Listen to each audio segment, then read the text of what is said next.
So what came next were called the Intolerable Acts. This is a name thought up by the colonists, not the Brits. The leaders in London surely thought their actions were reasonable. The first was to completely shut down the port of Boston. No ships, no business, in or out. This was to stay in force until the Americans paid East India Company for the soggy tea and paid Parliament the taxes that were due on it. We assume this applied to the hard cider as well. The action was devastating to Boston's economy. The other colonies were outraged and soon began donating and transportating by land rice, wheat, sugar, flour, and even livestock to the beleaguered city. Boston called on all the colonies to support a complete boycott of British goods. A short time later came the Massachusetts Government Act of May 20, 1774. With this, the citizens lost their right to elect delegates to the Massachusetts legislature. The Crown got rid of those messy elections. Representatives would simply be appointed by the governor, who, of course, was appointed by the king.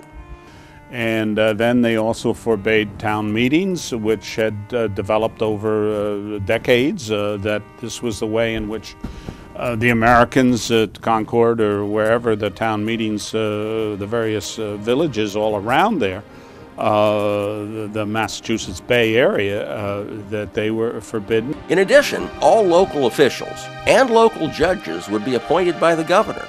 And in the near future, all members of juries were to be chosen by the local sheriff.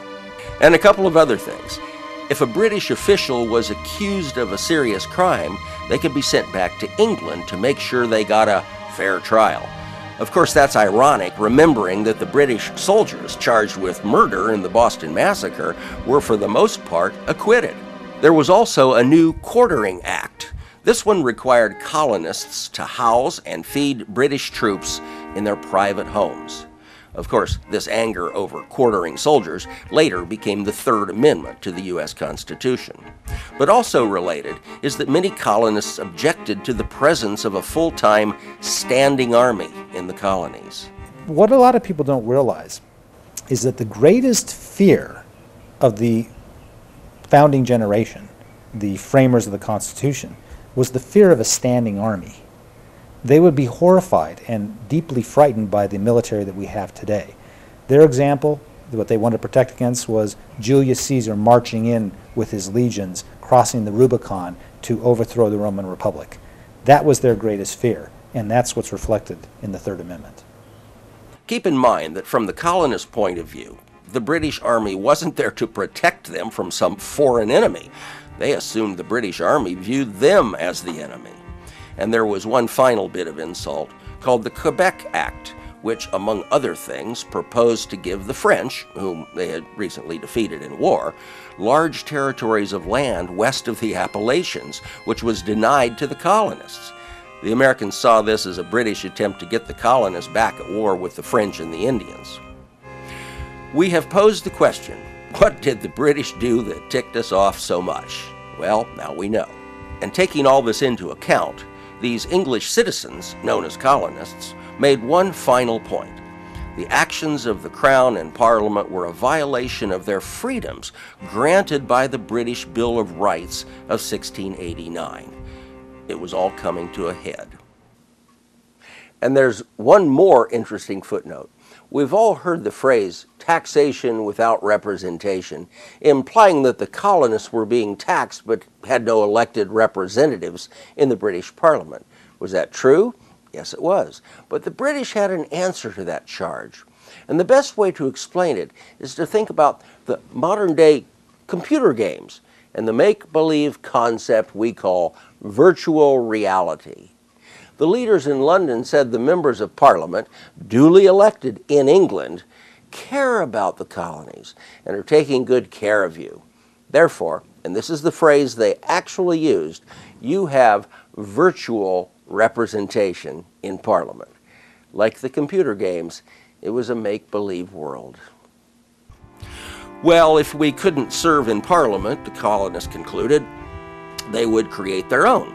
So in September 1774, some 56 delegates from 12 of the 13 colonies met in Carpenter's Hall in Philadelphia and held what became known as the First Continental Congress. The main agenda of the First Continental Congress was about economic matters. In short, asking the king and Parliament to repeal the intolerable acts and treat them more fairly.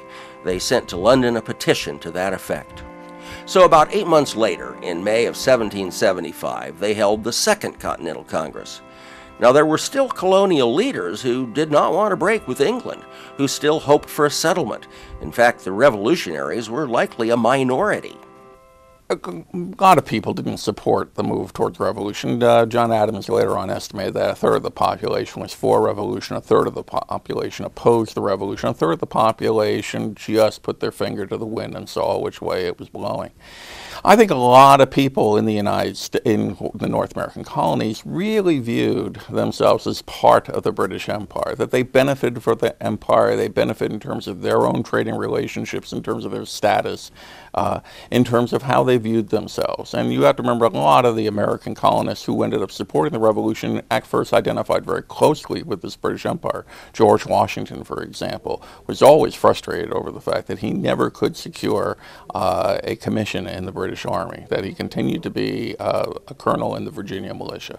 So there are a lot of people who see nothing wrong with what's going on, who do not see their rights as being compromised, who do not view themselves necessarily as equal Englishmen, or who benefit from the imperial relationship. They have no reason to get involved in this, and they see, in fact, a war against the empire as perhaps a revolutionary war in other ways, a war against property, a war against their landed interests in places like the Hudson River Valley. So there are lots of people who say any conflict with Great Britain may bring in its wake other chaos, other tension, other stress that may disrupt the world that they've grown very comfortable with.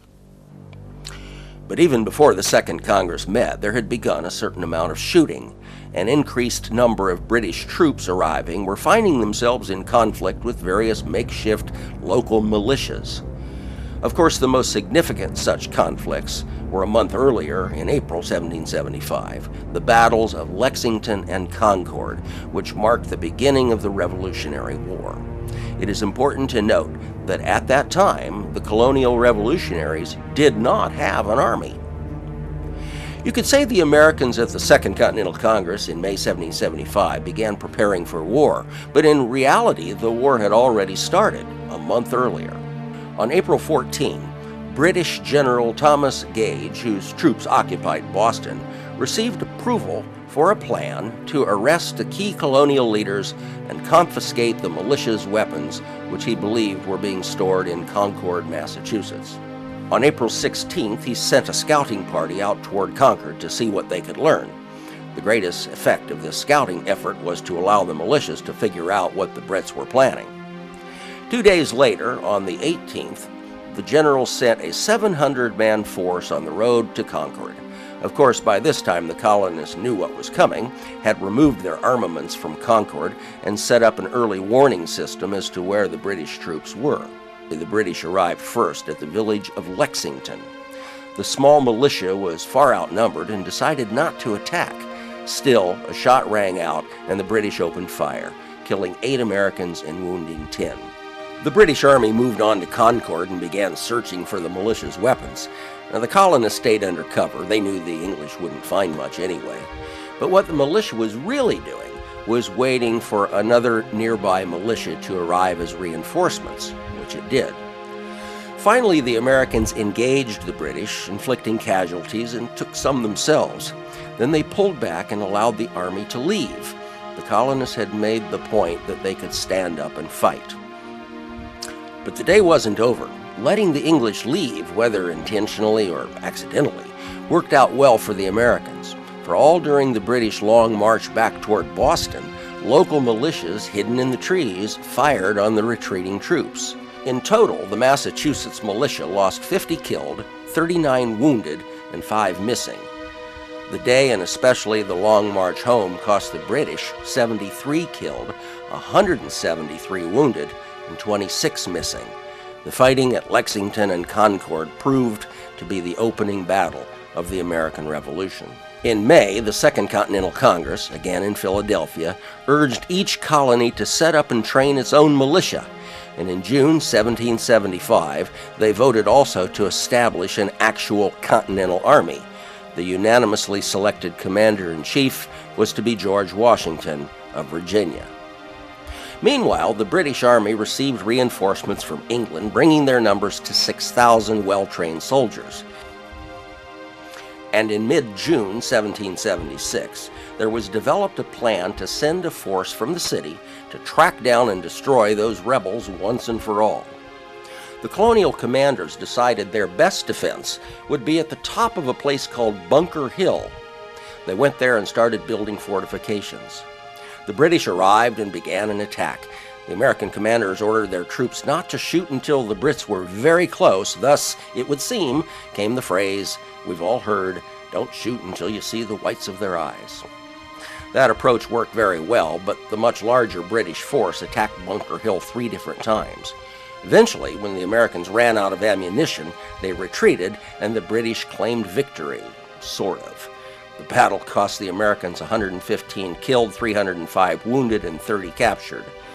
But the British cost was immense, 226 killed and 828 wounded, totaling 1,054 casualties. It was a hollow English victory. With the recent fights at Lexington and Concord, and the Battle of Bunker Hill in progress, it was obvious that a Revolutionary War was a reality.